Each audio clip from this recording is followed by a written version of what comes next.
So are you guys soaking wet from that savagery drip?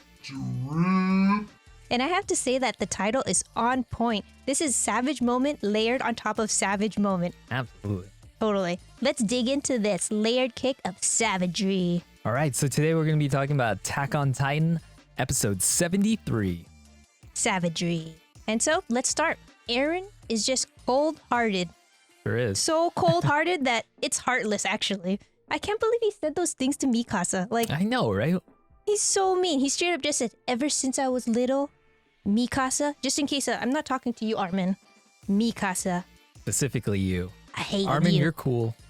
No, Armin, you're cool. Well, Maybe not. No. Armin, I'll get to you I'll in get a to you second. later. But this specifically, what I'm going to say right now is to you, Mikasa. Mikasa, I've always hated you. It's like, geez, why? I know. And then she started crying and I felt so bad. Oh, I know. He's like messing with her brain too at that moment. I know.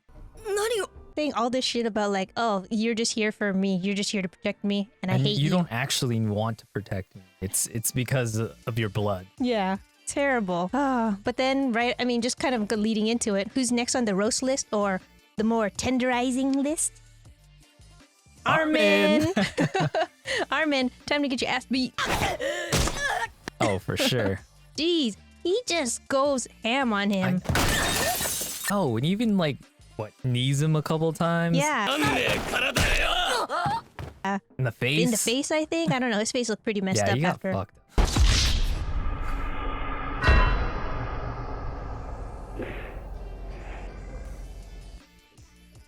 It wasn't even a battle. It wasn't even a fair match at all. No, now I know why they for sure didn't fight. Because Little baby boy Armin, he can't. it didn't stand a chance. Armin's up here, not here. So, yeah. I feel bad for those two. But, Yeah, I know. Just abusing them mentally and physically. yeah. So Eren's main objective here is pretty much to take the scouts to Shinganshina, right? But I'm just wondering, why did he have to come up to Armin and Mikasa and then just kind of hate on them this entire time? He could have taken the scouts without having this exchange at all. But why did he specifically go to Armin and Mikasa just to tell them he hates them? How is this furthering his plans in any way?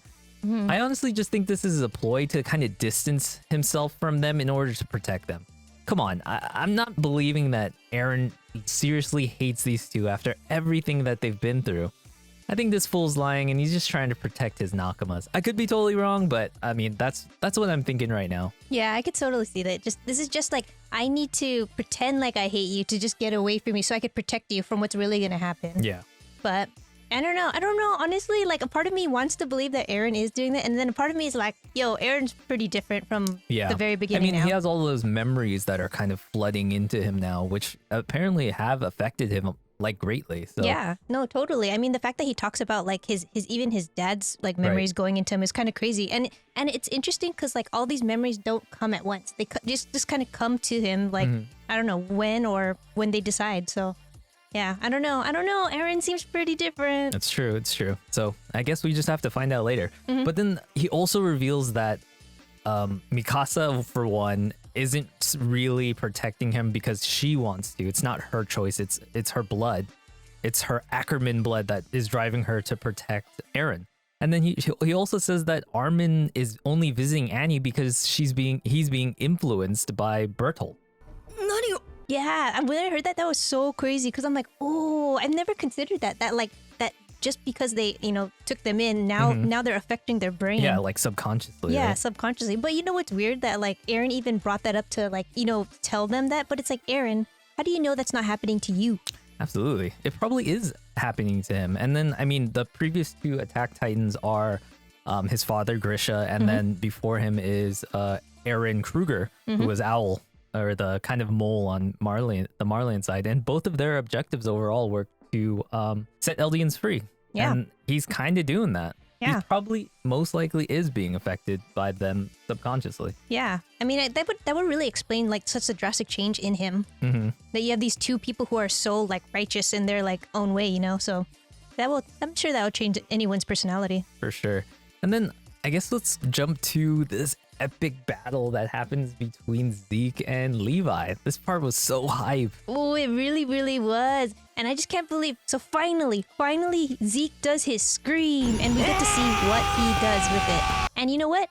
What a liar. No one would just like paralyzed on the ground. People. There goes Zeke lying again. I know. Can you believe it? Zeke I'm so lied? surprised. Oh no, he lied.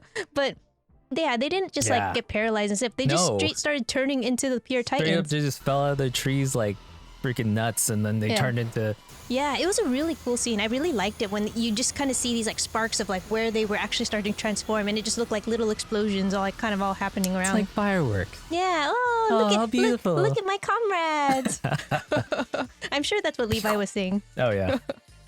But oh man, I think that's just crazy that the fact that his scream all the way in the forest, like all the way out there, reached to the people who are still in the city. Right. And like even though they didn't transform, they just still felt that like they felt spark. like a numbness, and then some people didn't feel it. Probably the people who didn't drink the wine. Mm-hmm. But then this got me thinking, like, let's say that Zeke does die, hypothetically, sometime in the future. What happens to these people who ingested his spinal fluid?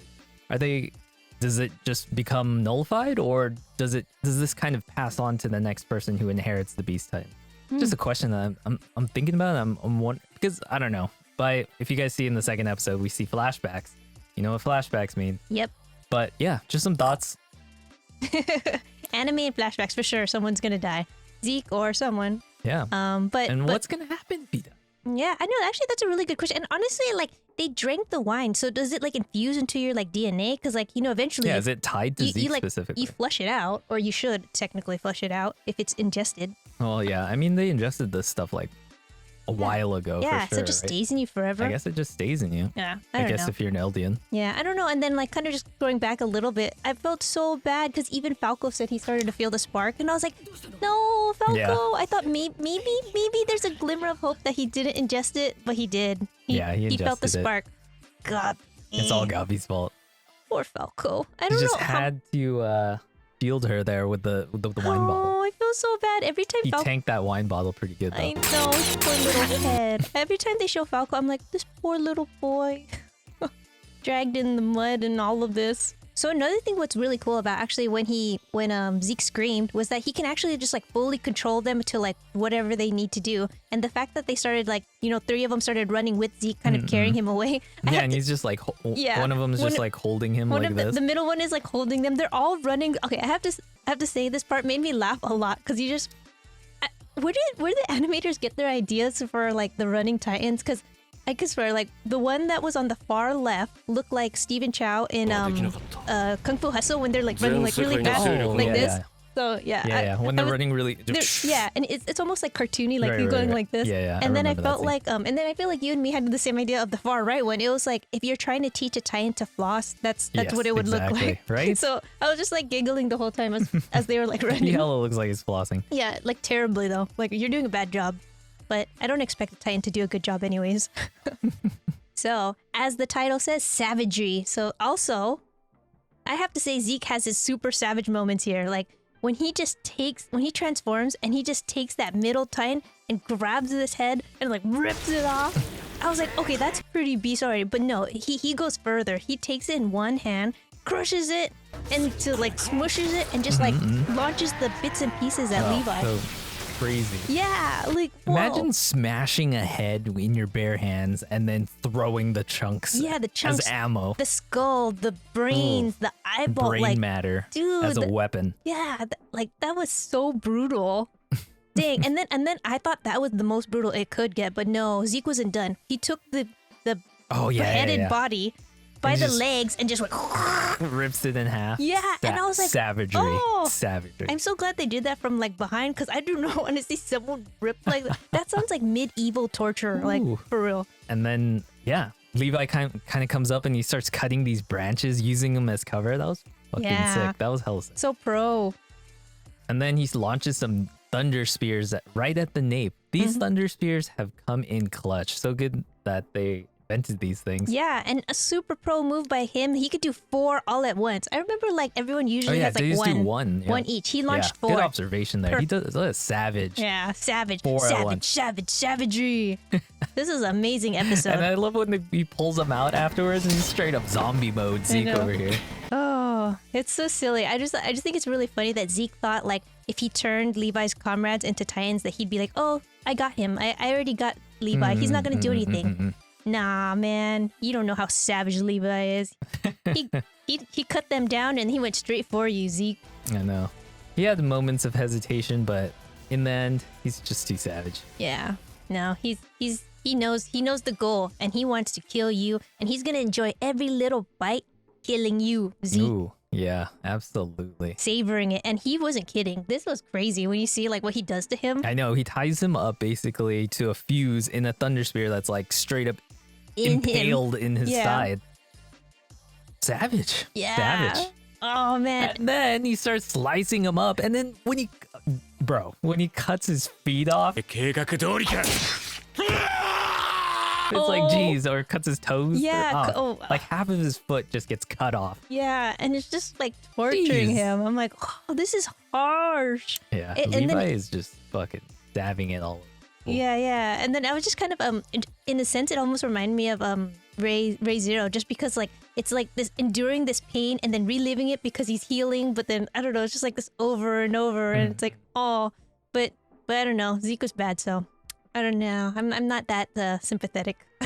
And I have to say, the most savage quote of the day goes to Levi, and I quote, "Damn, you stink. You're filthy. You ugly piece of shit." Savage. Damn! Get him, boy. Stink.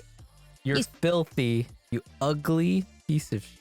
I know. Call him ugly. Says he stinks. Oh. Yeah, I don't know what's worse than all of that. That's fucking savage. That's all I have to say. Levi, you the man. Yeah, this is a 2-part episode. We're gonna move on to episode 74. Soul Salvation. And it's Zeke flashback time. Again, like I mentioned earlier, you know what flashbacks mean in anime. Possibly someone may die. Bye, Zeke. But he can't. I honestly don't think he's really gonna die here, though. Okay, not right away. I don't think he's gonna die right away. He's too important right now. He can't just die. Yeah. But they're just giving some backstory, I believe. Yeah. Well, but I mean, like, it's just leading. I think it's leading further for. He's gonna be gone soon. Though. Soon, I think. And yeah, we get some flashbacks for this guy. I honestly felt so bad, actually, for little Zeke here. Yeah. Especially when he sees the other Eldian child kind of playing with his father, and he kind of wished that he has that same kind of relationship with his father. He gets home early, and then he's like, "Oh yeah, I got out early, Dad." And then, good. Now we could study. Now you can study all of my. What is it? Like, all of my notes on all of my notes on why Eldians are being oppressed and Marlians are. Yeah. Because that's what children want to That's what he wants to do. He doesn't want to just play ball and be pat on the head by his dad. No, he wants to study. I'm not quite... Poor Zeke. I did feel bad for him. Like, I mean, earlier I know I said, like, I didn't feel bad. But then when we finally see his backstory, I'm like, oh, he's kind of just like Falco a little and just getting dragged around. But even more sad, it's like his parents that are the one that is ruining his life and, you know, not even treating him like a child, not even treating him like a son. Yeah, absolutely. Grisha especially. He's just kind of an asshole father over here. Worse. He basically made both of his sons turn into Titan shifters, essentially. I know. Because of his cause, because of his goals. And he doesn't even give a shit about like his sons or how they feel about it. Yeah, I can't believe it. 2 sons. He forcibly turns one of them into a Titan and then eat him. Jeez. Yeah. God, Grisha. I don't know, that's some twisted stuff right there. I feel like to do it to your own kid, jeez. And not even tell them, just being like, nope, just gonna inject you. Just going back to poor little Zeke here. Honestly just feel bad for the kid. He's trying his best. He's not the fastest. Oh, He's just carrying his little gun there. Yeah, I know that whole scene where he goes back to go to train again, and then he's like seen running in the back of and the you camp, can see his and then parents up his there. parents are like, oh, like this, and then they leave. Like, I know. how Poor Zeke. horrible! And then they go back to the house, and he's like sitting there all huddled, and the mom is all going, he's trying his best, I know. and he's like, he sucks. Essentially. Yeah, poor sucks. little guy. He Poor really little tried. Zeke, yeah. He was really trying to make his parents happy, but they don't care about him at all. They just want him to fulfill their plans. Yeah, pretty much. And we find out how Zeke actually gets his signature glasses and why he pitches. Yeah. He's also lying about glasses. You don't wear glasses. Yeah, you liar. Liar again. What? And then it's revealed that the founding titan also has the ability to change all of the Eldians' anatomy. That was so crazy. Yeah, I didn't even that know is- they could do that. Just, oh, there's a plague. Don't worry about it. We'll fix it.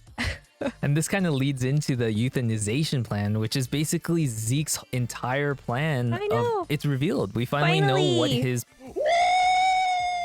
Yeah, baby! That's what I've been waiting for. That's what... plan is, and it's this euthanization plan, which basically says that Eldians will no longer be able to procreate, and it'll kind of essentially rid the Earth of Titans in 100 years. And then no one will ever be a Titan. And they won't even remember, maybe.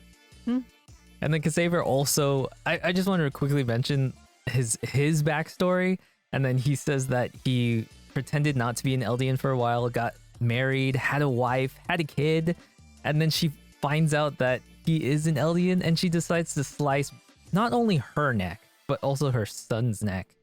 Murder-suicide right there. All because you're an Eldian. You don't even, and also, you don't know if this kid wanted to be an Eldian.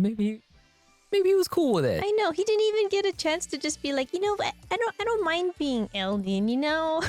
We get a lot of great Jeez. parenting in this episode. Yeah, a lot of great parenting. Dude, I don't know, when they showed that scene though, they just kind of lingered on their bodies. I was like, this is very dark. Like, man, everyone has such traumatic past. Yeah, absolutely. Oh, and then at least at this point too, for me, it was more of like, okay, I really believe like Kasaver that he really did treat Zeke like a son. Because in the beginning, I was kind of like, is he scheming? I don't know. I don't yeah. trust him. I don't know if it's his glasses, but then later on, I'm like, okay, no, he really felt like he saw a son in him. Yeah, and then he kind of reciprocates those feelings when he inherits the Beast Titan from him, and then he calls him father. I really felt like this moment was really impactful for me, and I really felt that he was way better of a father to Zeke than Grisha ever was. Yeah, for sure. Yeah, For sure. And then you see him there, and he has the glasses as well. Yeah. Really and cool moment. It was. It's like you never really, I don't know, I just never thought about, I didn't realize, his past or anything. So whenever I saw his glasses, like, oh, look at those glasses, that evil guy. But I don't know, you see where it came from. And it's almost a little sad too when he kind of was asking, like, where are my glasses? But like, Levi, of course, is like, I don't care about your glasses. And then it kind of cuts to Eren and Zeke kind of having a conversation in the back, brother to brother here. And then Eren agrees to the plan, Yeah. supposedly. Yeah. Who knows what Eren is thinking? Yeah, honestly, I don't even think he is gonna follow through with this plan entirely, not just go exactly as Zeke's plan. Like, I honestly think he's kind of just using Zeke so he can get that royal blood that Zeke has. Yeah, I don't truly believe he'll follow it exactly either. I don't know. And honestly, I always feel like both of them have like this side plan always in the back, but it just happens to be like you need this person to continue your plan. Yeah. So I honestly don't think Zeke is gonna die anytime soon because he's so essential to, I think, Eren's plan. He needs to have somebody with that royal blood in order to activate the abilities of the Founding Titan. But he also does have Historia, but yeah, I guess we'll see. yeah, well, we'll see. And then I just want to quickly mention that Zeke just fucking goes full savage again. Pulls that fuse out Yeah. from the Thunder Spear, and then he also blows up these poor horses. I know, they're all like flaming and stuff. Poor little guys. They were just pulling the carriage around and everything. Poor horses. And on that literal bombshell, I think that's gonna end our episode. Overall, guys, I really enjoyed these 2 episodes. I kind of missed it. I missed it last week. Felt like it was missing. Yeah. But these 2 episodes went so well together. I'm glad we got to have like kind of like a 1 hour special. Yeah, it was really great. It was just I couldn't stop watching, especially like I want to say for sure I really loved 73. It was just so much intenseness and savagery. Oh, absolutely. It was so good. Loved Yeah, it. it really Loved it. Yeah. All right, guys. Yeah, all right. And also, like, if you guys have some favorite parts that we might have missed, let us know. Like, I'd like to know, like, if you guys like some other parts or any other things that we might have missed. So tell us down in the comments. For sure. Comment down below. And if you guys like this video, press that like button. Maybe consider subscribing. And yeah, we'll catch you on the next one, guys. Yeah. See you next time. Bye. Later.